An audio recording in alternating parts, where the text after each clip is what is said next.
The morning was bright, the sky painted with soft streaks of gold. Birds chirped in the distance, and Amara sat in the back seat of her father's old Toyota, humming a school song. Her father, Mr. Okeke, smiled at her through the rearview mirror. "Amara, you'll be late if you keep singing instead of arranging your bag," he teased. She laughed and hugged her school bag tighter. Her mother, Grace, sat quietly in the passenger seat, watching the road. They were a simple family, not wealthy but filled with love. But in a matter of minutes, everything would change forever.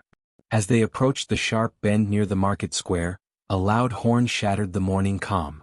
A trailer, its brakes failed, came hurtling toward their car. Mr. Okeke swerved desperately, but the force of the collision sent the car spinning. Screams filled the air, glass shattered, and darkness swallowed everything. When Amara opened her eyes, her head throbbed. She saw her mother lying beside her, groaning. Strangers rushed around, pulling them out of the wreckage. Blood stained her mother's dress. "Papa, where is Papa?" Amara whispered, her voice shaking. A man looked down at her with sorrow in his eyes. "My child, your father didn't make it." The words stabbed through her chest like a knife. Amara's wail pierced the air as she clung to her unconscious mother. That day her childhood ended. At the funeral, Amara stood by her mother's side, holding her hand tightly. Grace's eyes were swollen from endless tears. Friends and relatives gathered, whispering among themselves. One woman muttered, "How will Grace survive now? Feeding herself is hard enough, how will she take care of this child alone?"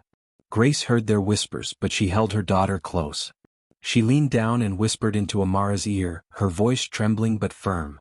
"Amara, I may not have money. I may not have strength. But as long as I have breath, I will take care of you." From that day forward, Grace worked day and night, selling fruits at the roadside, washing people's clothes, carrying firewood on her head, all to send Amara to school. Though poor and weary, their little home was filled with love. Amara studied by the dim glow of a lantern at night while her mother watched her proudly, whispering prayers that one day her daughter's future would shine brighter than their struggles. By the time Amara entered senior high school, she had grown into a striking young girl. Her eyes carried both innocence and hidden pain, a reminder of the father she lost and the sacrifices her mother made. Despite her hardships, she excelled in her studies, determined not to let her mother's struggles be in vain. It was in this chapter of her life that she met Daniel. Daniel was the kind of boy every girl noticed. Tall, charming, with a smile that could melt hearts. He played football for the school team, and his popularity made him untouchable. When he started talking to Amara, people whispered in surprise. "Daniel? With that quiet girl from the poor family?" Some mocked. But Daniel didn't care, or at least that's how it seemed. He would wait for Amara after class, help her carry her books, and whisper sweet words that made her heart race. "Amara," he said one evening as they walked under the fading sunset, "I know you've been through so much. But I promise I'll never hurt you. I'll be the man you can always count on." Her cheeks flushed. No one had ever spoken to her like that. Against her mother's warnings to be careful, Amara fell deeply in love. For months she believed Daniel's words. Their secret meetings became the highlight of her days. She thought she had finally found someone who would love her the way her father once loved her mother. But then came the day her world turned upside down again. One rainy morning, Amara discovered she was pregnant. Her hands shook as she clutched the test results, tears blurring her vision. Fear gripped her. Fear of her mother's reaction, fear of the gossip that would spread like wildfire, fear of losing everything she had worked so hard for. When she finally gathered the courage to tell Daniel, his reaction crushed her. "Pregnant? Amara, are you serious?"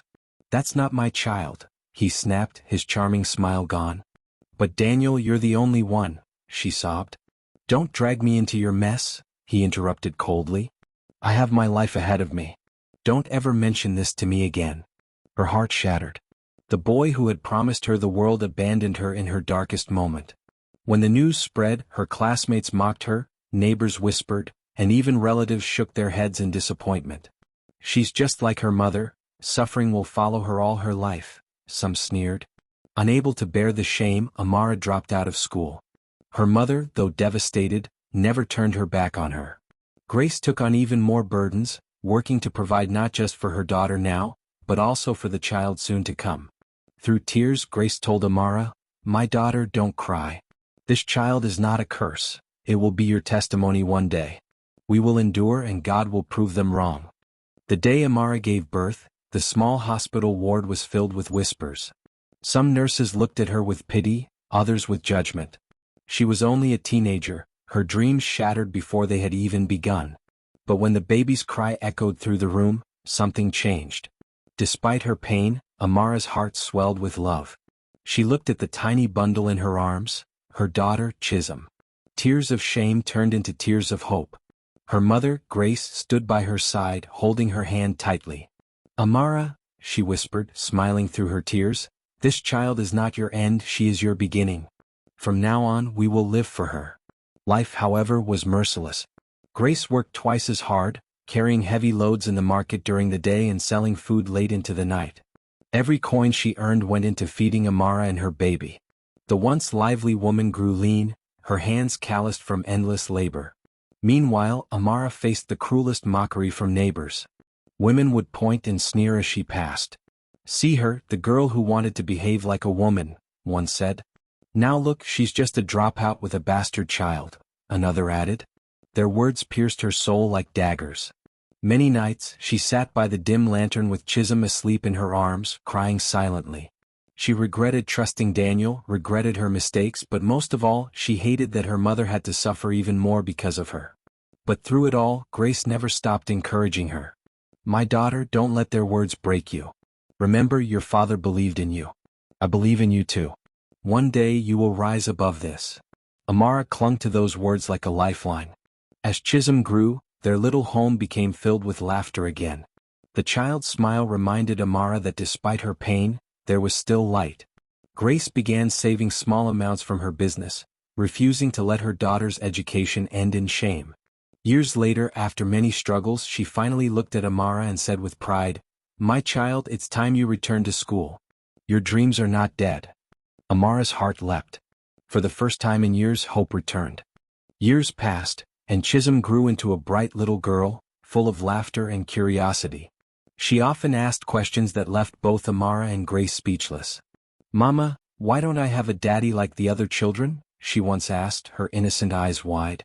Amara swallowed the lump in her throat, forcing a smile. "Because God gave you two mothers instead, me and Grandma." Grace would pat her granddaughter's head and add softly, "And that means double the love, my child." Life was still hard, but little by little things began to change. Grace's small food business expanded after a kind neighbor helped her with a loan. Soon she had a bigger stall at the market. Though she was often tired, she finally had enough to feed the family properly and save a little each month. Amara too matured. Motherhood at such a young age had stolen her innocence but given her strength. She learned to manage the little they had, cooking, caring for Chisholm, and supporting her mother in the market. One evening, Grace came home, her eyes shining with excitement. She placed a small envelope on the wooden table. "My daughter," she said, her voice trembling with joy, "we have saved enough. You will return to school, not just school but university." Amara's hands shook as she opened the envelope and saw the admission letter. Tears welled up in her eyes. "Mama, after everything I've done to disappoint you, after all the shame I brought." "Shoo," Grace interrupted, cupping her daughter's face. "You are not a disappointment. You're my pride. This is your second chance, take it and never look back." At the university, Amara worked harder than ever. She knew she wasn't just studying for herself, she was studying for her mother, for her daughter, and for the father she lost. She spent long nights in the library, balancing her books with the responsibilities of motherhood. Some classmates mocked her when they found out she had a child, but she ignored them. Others admired her resilience and grew to respect her. By her final year, Amara had transformed from the broken girl everyone mocked into one of the brightest students on campus. She graduated with flying colors, her mother and daughter cheering proudly from the crowd, their eyes filled with tears of joy. For the first time in a long time, Amara felt like her life was no longer defined by her past mistakes.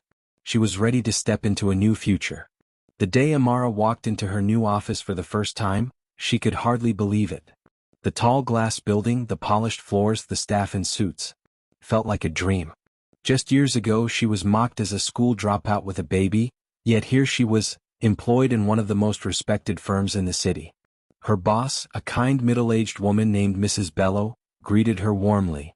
Miss Amara Okeke, she said, scanning her resume. With your results, I expect nothing but excellence from you. Amara bowed her head humbly. Yes, Ma, I won't disappoint you. The job was demanding, but Amara thrived.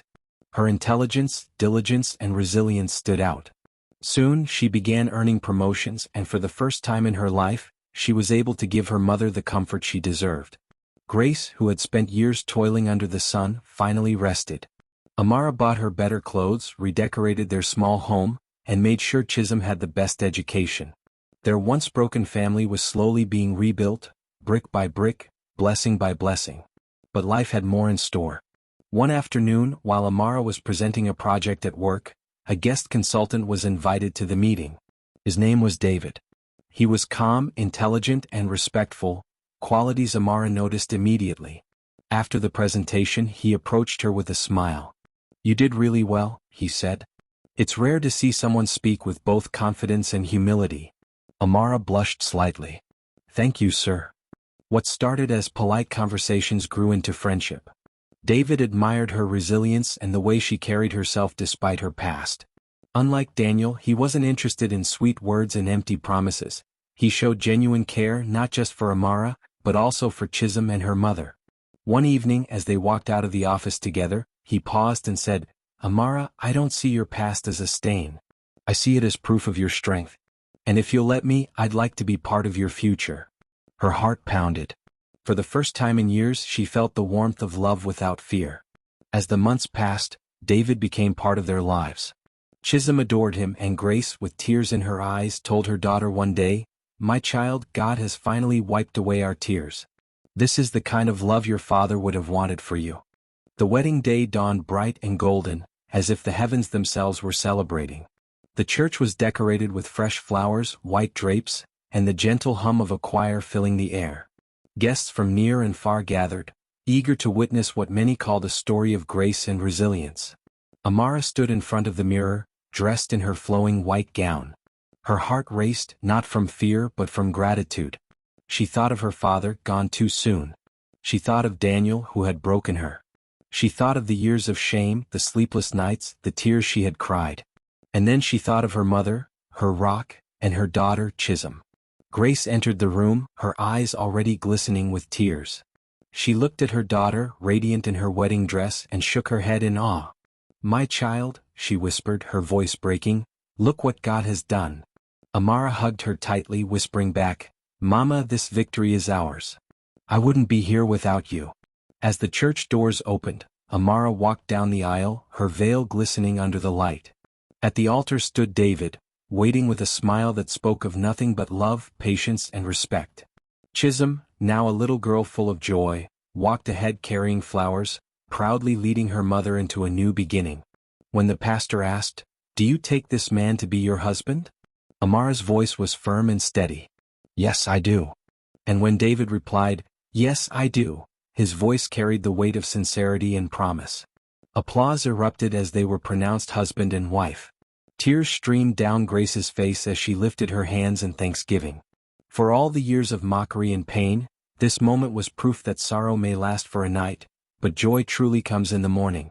At the reception, Amara took the microphone and spoke to the guests, her voice heavy with emotion. Many said I was finished when I made mistakes. Many laughed when I fell. But God lifted me, my mother stood by me, and today I stand here not as a victim, but as a testimony. To every young girl out there, your past does not define your future.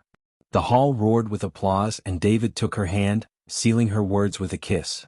That night, as the stars shone brightly above, Amara sat with her husband, her daughter, and her mother by her side. For the first time in years, her heart was free, her tears replaced with laughter, and her story rewritten by grace.